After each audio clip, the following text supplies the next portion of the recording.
आदाब नाज़रीन, मैं सन्नी एजाज देख रहे हैं आप जेके स्पेशल हालात और वाक़ात पे। हमारी पहली नज़र शुरुआत कश्मीर के हालात और श्रीनगर का नज़दीकी इलाका मलूरा और मलूरा में बाद दोपहर एनकाउंटर और इस एनकाउंटर के दौरान इलाके में खौफ दहशत और खौफ दहशत का ये माहौल आज बाद दोपहर श्रीनगर से लाल चौक से लगभग 10 से 12 किलोमीटर दूर श्रीनगर बांडीपोरा शाहरा पर कायम एक छोटे से इलाके मलूरा में देखने को मिला। और मलूरा में हुए इस एनकाउंटर में गैर मुसद्दका इतलात के मुताबिक एक मिलिटेंट मारा जा चुका है। खबर यह भी है कि सीआरपीएफ का एक जवान भी जख्मी हुआ है और इस सारे सूरत से इलाके में कोहराम बरपा हुआ है। फोर्सेस की नफरी को तैनात इलाके में किया गया है। आने और जाने के सभी रास्तों की नाकाबंदी की गई है और बताया जाता है कि खसूसी इतला मिलने के बाद, मिलिटेंटों की मौजूदगी की इतला मिलने के बाद इस इलाके का कॉर्डन किया गया और इस दौरान यहाँ गोलियां चलने की आवाज़ें भी सुनाई दी और गोलियां चलने के इस वाक़े के दौरान सूरत-ए-हाल कशीदा रही। ये सूरत-ए-हाल आपके टेलीविजन स्क्रीन पर श्रीनगर के नज़दीकी इलाका मलूरा की और मलूरा में ये एनकाउंटर बाद दोपहर शुरू हुआ, जिस दौरान आखिरी खबरें मिलने तक इलाके में सूरत-ए-हाल कशीदा बनी हुई थी और बताया जाता था कि मिलिटेंटों की मौजूदगी इलाके में है और उसके दौरान ये सब कुछ सूरत-ए-हाल देखने को मिली है।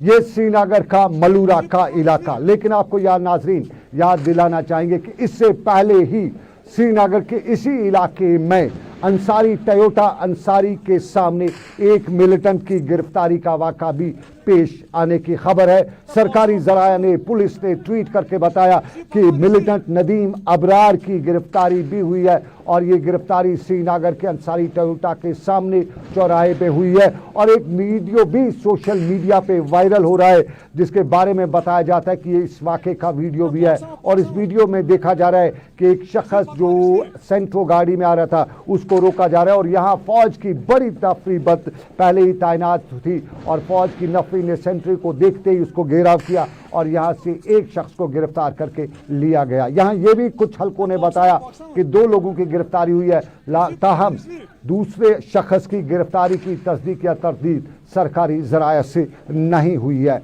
और नाज़रीन, कश्मीर की सूरत-ए-हाल खौफनाक ना सही लेकिन दहशत की खबरें हर तरफ आती रहती हैं। कल रात का वाक़ा अवंतीपोरा का, पारीगाम अवंतीपोरा त्राल का वाक़ा, जिसमें एक ही फैमिली के 3 लोग मारे गए। ये पारीगाम पुलवामा का वाक़ा था और इस वाक़े में बताया जाता है कि नामालूम बंदूक बरदार काम कर गए, फिर एक बार नामालूम बंदूक बरदार।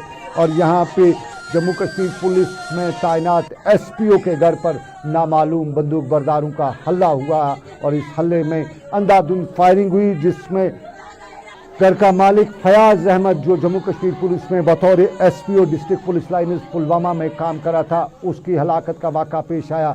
जबकि इस वाक़े में उसकी अहलिया भी ज़ख्मी हुई, जबकि उसकी बेटी, 14 साल बेटी भी ज़ख्मी हुई।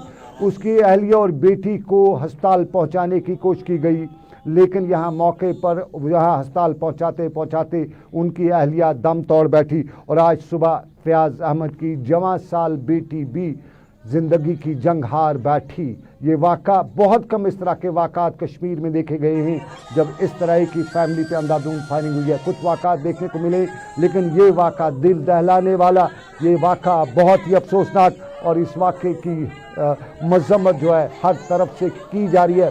पूरे इस पारीगाम के इलाके में आओ बका और ख़वातीन की सीना कूबी आज साफ दिखाई दे रही थी और यहाँ इस वाक़े की मज़म्मत हर तरफ से की जा रही थी। और आपको नाज़रीन बताएं कि इसी वाक़े के पस मंज़र में आज आईजी कश्मीर विजय कुमार ने यहाँ मौके पर जाकर अहल खाना के साथ ताज़ियत की और ताज़ियत करते हुए उन्होंने इस वाक़े के हवाले से इस मज़म्मत भी की और उन्होंने अहल खाना को यकीन दिलाया कि इस हमले में मुलविस हमलावरों को जल्द ही बेनकाब किया जाएगा, उन्हें कैफ़े किरदार तक पहुँचाया जाएगा।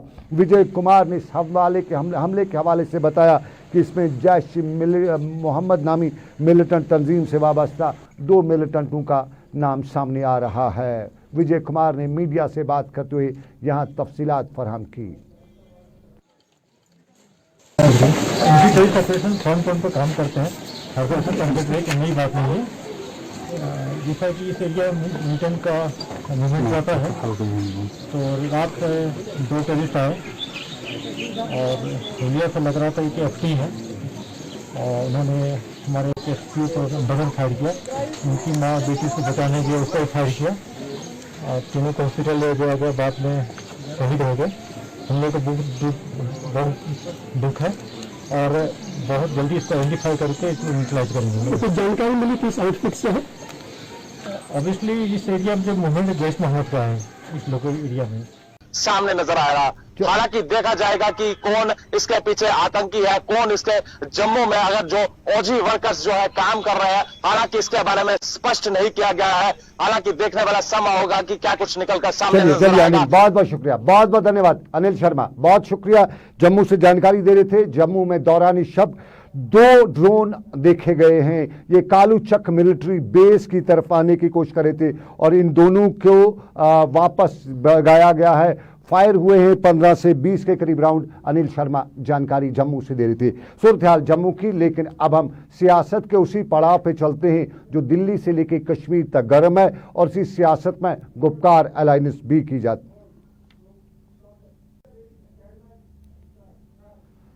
चलिए, ये कश्मीर का हालात, लेकिन हालात वाक़ात के बीच में जम्मू के भी हालात कुछ अच्छे पिछले 24 घंटों में दिखाई नहीं दिए हैं। कल का वाक़ा आपको याद होगा, जम्मू के हवाई अड्डे पे ड्रोन हमला होता है और बताया गया कि 2 ड्रोन हमले हुए और इस सारे के पस मंज़र में दौरान शब भी एक और ऐसे ही वाक़े की खबर है। बताया जाता है कि 2 ड्रोन हमले और दौरान शब हुए हैं और कोशिश की गई है 2 ड्रोन हमलों की। और इसमें यह बताया गया कि बड़ी ब्रह्मना के कालूचक मिलिट्री बेस पर ये 2 ड्रोन हमलों की कोशिश की गई।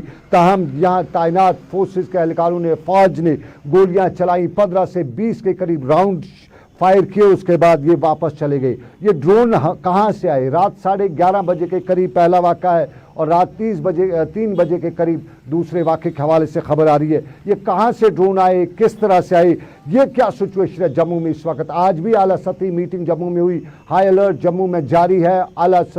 आला हुकाम पूरी सूरत हाल पर नजर रखे हुए हैं। लेकिन क्या कुछ सूरत है? अनिल शर्मा मेरे साथी जम्मू से मेरे साथ इस वक्त लाइव पे मौजूद है। अनिल, बहुत बहुत शुक्रिया आपका मेरे साथ जुड़ने के लिए। अगर आप तक मेरी आवाज़ अनिल पहुंच रही है तो हमें बताइए।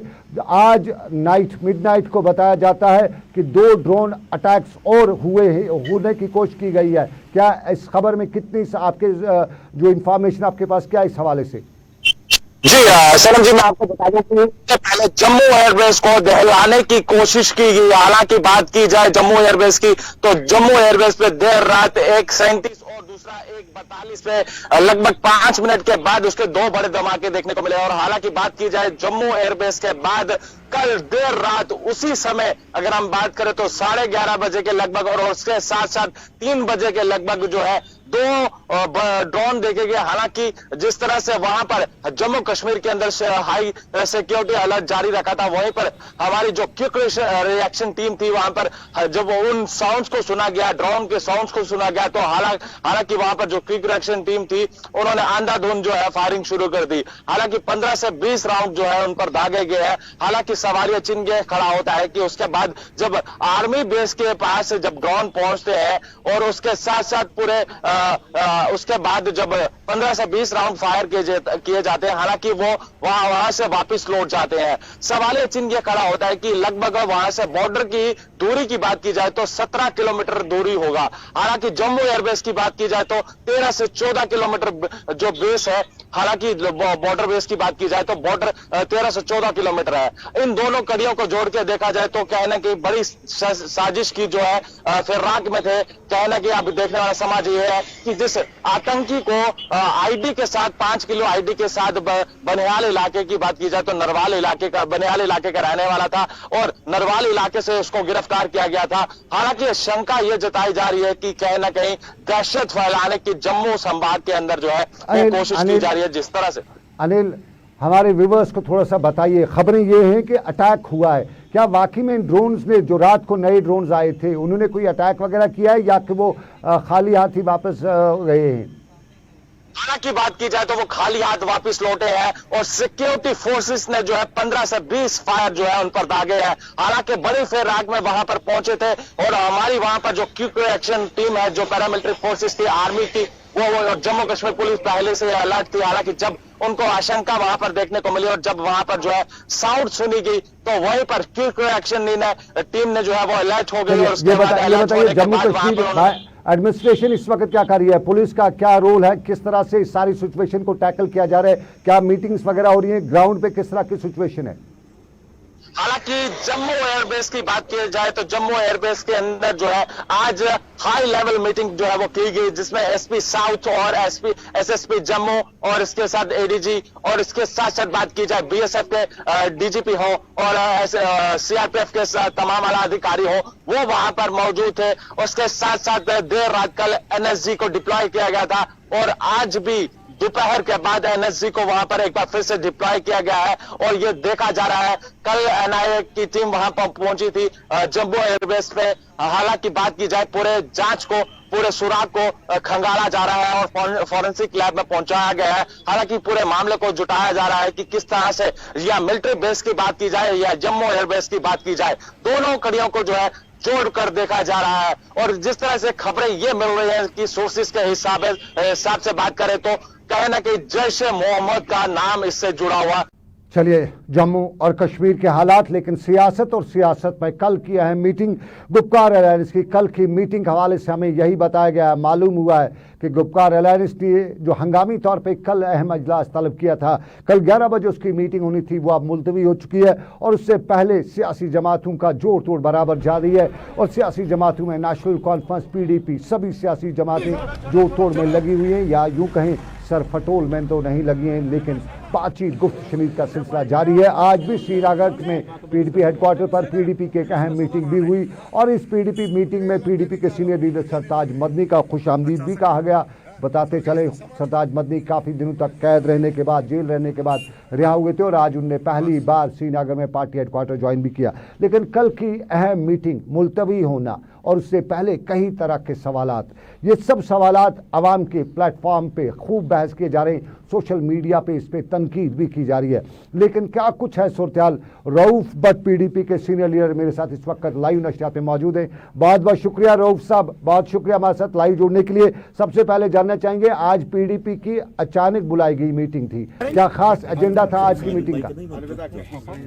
मैं नहीं कहूँगा।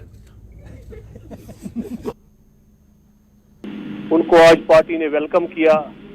उनकी जो है उनका 6 महीने के बाद रिहाई जो है जो हुई थी, उस सिलसिले में पार्टी ने आज हेडक्वार्टर पे पूरे डिस्ट्रिक्ट से लोग आए थे, उनको वेलकम किया और जो उनकी कुर्बानी को सराहा गया कि 6 महीने के बाद वो रिलीज हुए। उससे पहले भी वो 1 साल बंद रहे। तो उसके साथ साथ इस चीज पे भी इत्मीनान का इजहार किया गया।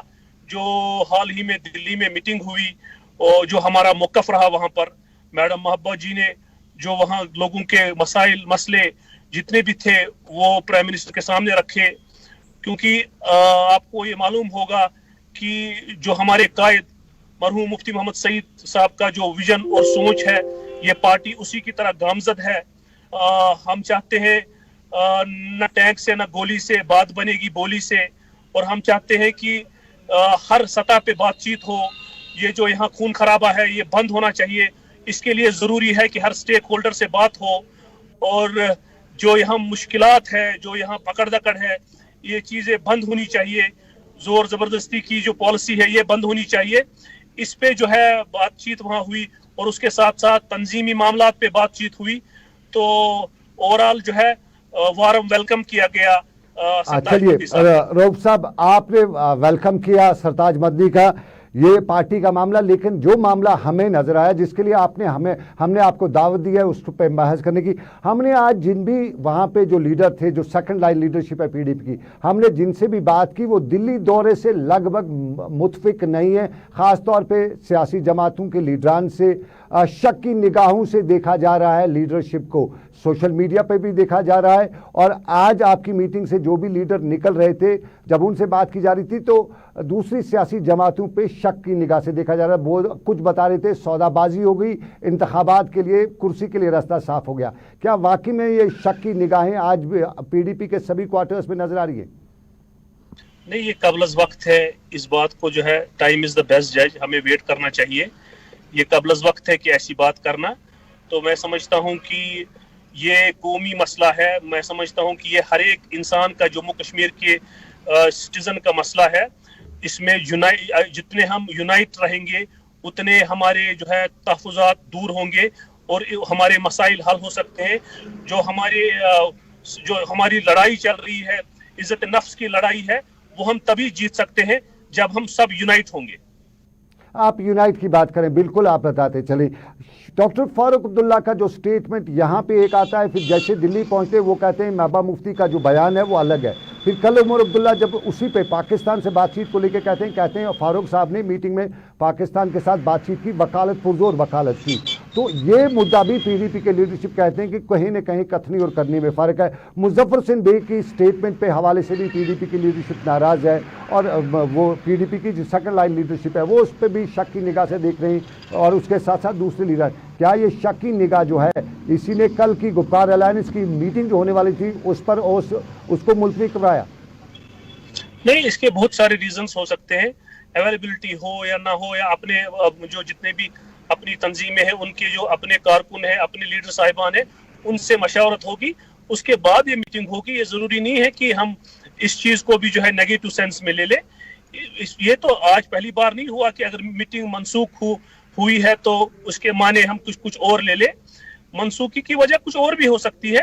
और मैं ये समझता हूँ कि नेशनल कॉन्फ्रेंस, पीडीपी या जम्मू कश्मीर के लोग हैं, हम ये समझते हैं कि आप यूनाइट होकर ही सारे मसलों का जो है अजाला कर सकते हैं, सारे मसले हमारे हल हो सकते हैं। अगर हम इकट्ठे नहीं रहेंगे, मैं ये समझता हूं कि हमें आने वाला कल बहुत मुश्किल हमारे लिए साबित होगा और हमारे जितने भी जो राइवल्स हैं उनकी ये जीत होगी।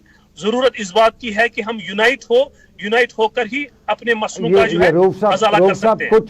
कुछ लीडरान, कुछ लोग, खासतौर पे पीडीपी के आज जो लीडरान से मेरी बात हुई, या कुछ लोग वो कहते हैं कि दिल्ली ने एश्योरेंस तो स्टेटहुड की तक नहीं दी है। बताया गया कि जाओ पहले इलेक्शन लड़ो उसके बाद सोचेंगे, और वो 4-5 साल लगेंगे। 370 पे आम लोग कहते हैं कि कोर्ट में 10-20 साल केस चलता रहेगा, तब तक भूल गया होगा, तब तक यहाँ सब कुछ होगा। तो जम्मू कश्मीर की क़यादत कोई एश्योरेंस दिल्ली से लेके नहीं आई। और इम्पॉर्टेंट ये भी पूछा जा रहा है कि 5 अगस्त 2019 से पहले फारूक अब्दुल्ला साहब, उमर साहब और जस्टिस हसनैन मसूदी साहब पीएम से मिले थे, तब एक एश्योरेंस वहां पे थी कि कुछ नहीं होगा, जो इन लोगों ने बताया कि पीएम ने उन्हें, क्या वो चीजें डिस्कस हुई मीटिंग में? ये लोग शक शुबात जो है ये पूछा जा रहा है आजकल। देखिए ये यहाँ देखिए, जहां तक मैडम महबूबा जी का ताल्लुक है, उसने वो सारे मसले उठाए, चाहे वो 35A का हो, 370 का हो, यहाँ पकड़ दकड़ का मसला हो, यहाँ इकोनॉमी का मसला हो, हर एक मसला जो जम्मू कश्मीर के लोगों के साथ जुड़ा हुआ है, मैडम महबूबा मुफ्ती ने वो सर उठा के, आंखों में आंखें डाल के बात करी, वहां ऑनरेबल प्राइम मिनिस्टर के सामने रखी वो बातें, जो हम ये समझते हैं कि टेबल पे आना बड़ा जरूरी होता है, क्योंकि टेबल पे ही मसले हल होते हैं। और हमारी पूरी कोशिश रहेगी कि हम पॉलिटिकली, लीगली स्ट्रगल करेंगे जब तक हमारे मसले हल ना हो। चलिए रऊफ साहब, वक्त की कमी की वजह से आपसे बड़ी बहस करनी तो थी, लेकिन वक्त की कमी है, इसके लिए हम आपसे ज़्यादा आगे बढ़ नहीं सकेंगे। बहुत बहुत शुक्रिया रऊफ भट्ट साहब, PDP senior leader Rauf Bhatt. बात हमारे साथ कल की गुप्कार अलायंस की मीटिंग जो मुलतवी अब हो चुकी है, उस हवाले से भी शक शुबात कश्मीर में, और यूँ तो कश्मीर में जो कन्फ्लिक्ट है इसमें हर दूसरा आदमी दूसरे को शक शुबात से अक्सर देखता रहता है, लेकिन इस सारी सूरत के दौरान अब क्या कुछ निकल के आएगा वो भी देखने वाली बात होगी। और चलिए नाज़रीन, अब एक और रुख पे करते हैं, मुआशरे का तलख रुख जिसे हम कह सकते हैं। और ये मुआशरे का तलख रुख हमें कश्मीर वैली में देखने को मिला है। सिख फिरके की एक लड़की, और इल्ज़ाम सिख फिरके के लोगों का है कि उसको किडनैप किया गया है। उसके साथ कुछ लोग बता रहे हैं जो सिख फिरके से वाबस्ता हैं कि उसका धर्म परिवर्तन किया गया है, फोर्सिबल कराया गया है और उसका निकाह कराया गया है मुसलमान के साथ। ये वाक़ा शहर श्रीनगर का है और इस पर सिख बरादरी खफा है, नाराज़ है, सरापा एहतजाज है। ये वादी कश्मीर में भी सिख बरादरी के लोग सरापा एहतजाज है, मुल्क की हर जगह पे हैं और इंटरनेशनल लेवल पे भी सिख बरादरी के लोग इस पे नाराज़ हैं। बता रहे हैं कि मुसलमान भाइयों से हमें इस तरह की उम्मीद नहीं थी। MS सिरसा गुरुद्वारा प्रबंधक कमेटी दिल्ली के सीनियर हैं और वो भी कश्मीर इसी मुद्दे को लेकर फटाफट पहुंचे। इस मुद्दे को लेकर कल भी वो यहाँ पे रहे, आज उन्होंने मीडिया से बात भी की। जरा पहले सुनते हैं MS सिरसा के गिले शिकवे क्या है और उसके बाद इस खबर को थोड़ा सा टटोलते भी है।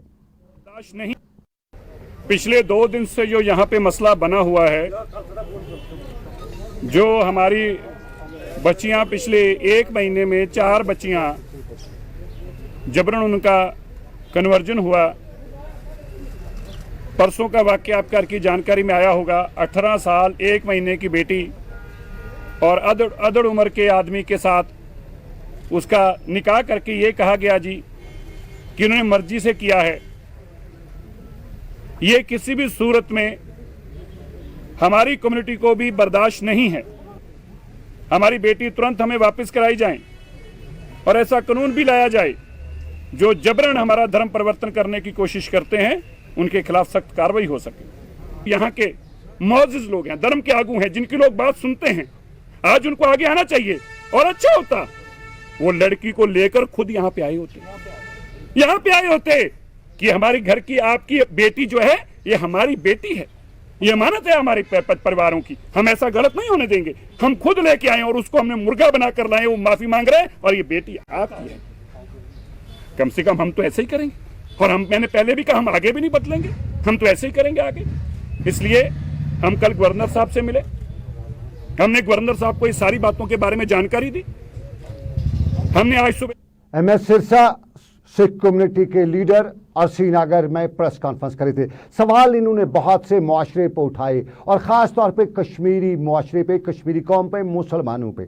सबसे पहले इनका सवाल यही था कि ये सिख मुसलमान बरादरी के लोग साथ नहीं आए। जवाब इसका हमने लोगों से ढूंढना चाहा। हम श्रीनगर में ट्रेडर्स से मिले, हम श्रीनगर में सिविल सोसाइटी से मिले और उनके गिले बहुत थे सिरसा साहब से। गिला नंबर 1 उनका ये था कि सिरसा साहब को कोई प्रेस कॉन्फ्रेंस करनी थी, कोई प्रोटेस्ट करना था, किसी एक को बताया कि उनने फ़ोन करके बताया कि ऐसा किया जा रहा है, वो बाहर वो साथ नहीं आए तो सिख बरादरी मुसलमान बरादरी पर इल्ज़ाम दे सकती है। ये लोग श्रीनगर की सिविल सोसाइटी और ट्रेडर्स फेडरेशन के थे। उनका इल्ज़ाम ये भी था, सिरसा साहब से इल्ज़ाम नहीं था बल्कि गिला सिरसा साहब से था। चूँकि गिला सिरसा साहब ने गिला किए हैं, उनका गिला यही था कि सिख बरादरी का ये वाक़ा पेश आया और आम कश्मीरी इन दिनों यही बता रहा है कि हम एहसानमंद हैं कश्मीरी सिख बरादरी के, सिख कौम के। जब 2019 का मामला हुआ, सिख कौम ने अपने गुरुद्वारों में हमारी बेटियों को पनाह दी, तो आज उनकी कोई बेटी कोई किडनैप कर लेता है तो क्या मुसलमान वो खामोश रहेगा? और फिर जबरन किसी का मजहब तब्दील कराने का तो मुसलमान कभी सोच भी नहीं सकता है। और सिरसा साहब का पिछला एक वीडियो भी कई बार दिखाया गया। सिरसा साहब बता रहे हैं कि मुसलमानों ने सपोर्ट नहीं किया। ये श्रीनगर के मुसलमान बता रहे हैं, कश्मीर वैली के सभी लोग बता रहे हैं कि वो बताएं कहाँ पे उन्होंने बुलाया और हम नहीं गए। और ये भी कहा जा रहा था कि प्रोटेस्ट करना था, मुसलमानों को बताना था, कहीं जाना था, पुलिस में जाना था, एडमिनिस्ट्रेशन के पास जाना था, हमें बताना था, इन्फॉर्म करना था। ये मुसलमानों का गिला है सिरसा साहब से। और ये भी बताया गया कि ये सिख की बेटी नहीं है, बेटी किसी की भी हो वो बेटी होती है, उसकी इज्जत तो आबरू का हर मर्द मुहाफिज होता है। तो यहाँ ये इल्ज़ाम देना कि मुसलमान भाइयों ने सपोर्ट नहीं किया, बिल्कुल सिरसा साहब के इस इल्ज़ाम की सभी लोग तरदीद करते हुए ये भी बता रहे थे कि जब सिरसा साहब को सिख बरादरी के लोगों ने फ़ौरन बता दिया, वो फटाफट दिल्ली से कश्मीर पहुंच जाते हैं। अपने कश्मीर के भाइयों को सिख बरादरी नहीं बता सकती थी, इस मामले में कॉन्फिडेंस में नहीं ले सकती थी, बताना चाहिए था सिख बरादरी के लोगों को। और बार मैं एक बार फिर दोहराऊंगा, फिर मैं बताऊंगा, यहाँ की बरादरी बता रही थी, मुस्लिम बरादरी, कि हम सिख कौम के शुक्रगुजार हैं कि उन्होंने उस वक़्त हमें पनाह दी जब हमारी बेटियों के लिए पनाह नहीं थी। अपने गुरुद्वारों में रखा, अपने घरों में रखा, अपनी बेटियां समझ के रखा। और आज एक शख्स के मामले को लेके इन दो कौमों के दरमियान, मुसलमानों और सिखों के दरमियान फूट नहीं डाली जा सकती है। इल्ज़ाम शहर में यह भी था कि कुछ एलिमेंट्स हैं जो इस सारे मामले को हवा दे रहे हैं, कुछ सियासत करना चाहते हैं। सिरसा साहब की बात भी की जा रही थी कि शायद उन्हें आने वाले दिनों में दिल्ली में चुनाव लड़ने होंगे, तो इसलिए वो यहाँ पे सियासत करना चाहते हैं। गुजारिश सिरसा साहब से की जा रही थी कि बेटी का मामला है, इस पे तजारत ना किया जाए। और सिरसा साहब का एक पुराना वीडियो भी सोशल मीडिया पे शेयर करते हुए बताया जा रहा था कि सिरसा साहब ने खुद ही बताया है कि धर्म कमज़ोर नहीं होता है, कोई भी मजहब कमज़ोर नहीं होता है, उसकी हिफाजत के लिए पुलिस की ज़रूरत नहीं है, उसकी हिफाजत के लिए कानून की ज़रूरत नहीं है। तो आज सिरसा साहब बता रहे हैं कि कश्मीर में यूपी का कानून आना चाहिए। वो किस लिए? सिरसा साहब से गुजारिश, बरादरी को फ़ोन करिए, मिलिए, बोलिए उनको, जहाँ पे उनकी ज़रूरत होगी, कौम की ज़रूरत, सिख बरादरी को, मुस्लिम बरादरी की ज़रूरत होगी, वो उनके साथ होंगे। और इस तरह के एलिमेंट जो निकाह वगैरह के मामले को लेकर बड़ी बातें करते हैं, ये सिर्फ कहीं न कहीं साजिशी अनासर हैं जो दो कौमों में डिवीज़न चाहते हैं। और डिवीज़न के बाद अगली खबर पर चलेंगे, ये अनंतनाग से। अनंतनाग में पुलिस और अवाम में एतमाद बहाल करने के लिए एक कोशिश। और SSP अनंतनाग इम्तियाज़ हुसैन की सरबराही में आज पुलिस पब्लिक मीट, जिस दौरान नशा सरे फरिस्त रहा और नशे के खिलाफ सब ने अहद किया कि नशे को जड़ से हटाया जाएगा।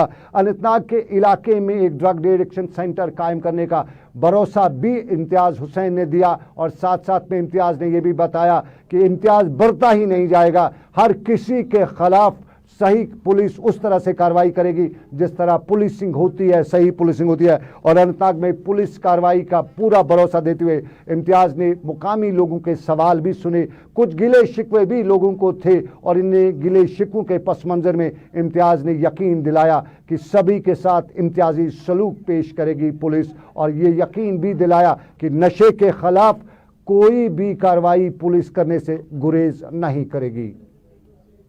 हम ये दरबार नहीं कहता हूँ, दरबार तो बादशाहों के लगते हैं। ये लोगों के साथ मिलजुल के एक कोशिश थी, हम सबकी एक मुश्तरका कोशिश, किस तरह से हम एक बेहतर समाज बनाए, एक पुरअमन समाज और जुराइम से पाक समाज। तो हमने आपस में जो है ख्यालात का तबादला किया। मैंने भी अपने ख्यालात रखे, लोगों ने अपने ख्यालात रखे, लोगों के कुछ खदशात थे, लोगों के कुछ अप्रहेंशंस थे, लोगों के सवालात भी थे। तो हमने उनके सवालात का जवाब देने की कोशिश की और साथ में लोगों से ये दरख्वास्त की कि एक पुरअमन, तशद्दुद से पाक, मुनशियात से पाक समाज की तश्कील में वो हमारी मदद करें और हम उनकी मदद करें। जब तक हम मुश्तरका कार्रवाई नहीं करेंगे, जॉइंट एफर्ट्स नहीं करेंगे, तब तक कभी भी। चलिए, इम्तियाज़ हुसैन, SSP अनंतनाग, आज अवाम और पुलिस के दरमियान एतमाद को बहाल करने की कोशिश। शक शुबात हर जगह होते रहते हैं, लेकिन आपको बताते चलें सोपोर के लोगों को कोई शक शुबा नहीं है। PHE डिपार्टमेंट के खिलाफ, माफ़ कीजिएगा, irrigation and flood control department के खिलाफ नारेबाजी कर रहे थे सोपोर के जानवाड़ी के इलाके के ये लोग। और ये बता रहे थे कि कब जान डालेगी PHE, irrigation and flood control department, अपने डिपार्टमेंट में, और जानवाड़ी सोपोर के लोगों को पानी का मसला हल हो जाएगा। उनके खेत सूख चुके हैं और इरिगेशन फ्लड कंट्रोल का महकमा कोई कार्रवाई नहीं कर सका है, न करता है। रियासत के LG तक बात पहुंचाना चाहते थे, बता रहे थे कि उम्मीदें हैं अब फसलों की भी ख़त्म हो चुकी हैं और फसलों के साथ साथ महकमे से जुड़ी भी उम्मीदें अब आहिस्ते आहिस्ते ख़त्म हो रही हैं। ये सोपोर का मामला। लेकिन आपको नाज़रीन बताएं कि वक्त हो चला है इख्ताम पजीर। मुझे मेरे साथी समीर वानी के साथ दीजिए इजाज़त। अभी JK स्पेशल में बस इतना ही। आप जुड़े रहिएगा हमारे साथ, ऊपर वाले ने दी इजाज़त, फिर करेंगे आपसे मुलाकात। आप रखिए अपना ख्याल। अल्लाह आपका, मेरा सबका निगहबान हो। अल्लाह हाफिज़।